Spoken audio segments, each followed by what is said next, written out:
Jemaah calon haji atau JC Embarkasi Palembang sudah memasuki gelombang kedua. Kini berangkat melalui Bandara SCB 2 Palembang menuju Jeddah. Untuk itu JC diminta melakukan mandi sunnah dan mengenakan kain ihram sejak dari embarkasi.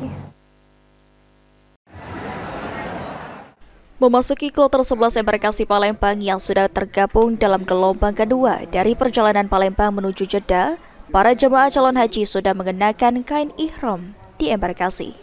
Kabid PHU Kanwil Kemenak Sumsel Armedacil mengatakan pentingnya mengenakan kain ihram sejak di embarkasi agar memudahkan jemaah yang akan mengambil mikot di Bandara King Abdul Aziz Jeddah.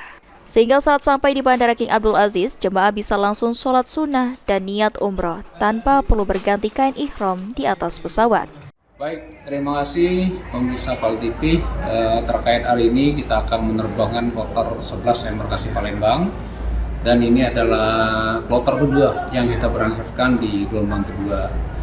Terlihat di embarkasi bahwa jemaah ini sudah turun, akan dilakukan proses keberangkatan menuju ke bandara. Dan alhamdulillah jemaah ini sudah taat dengan himbauan kita bahwa seluruhnya harus menggunakan kain ihram. Karena kenapa? Karena memang proses di Bandara Jeddah itu sangat singkat, maka jemaah ini kita himbau untuk mandi dan diihram di asrama haji.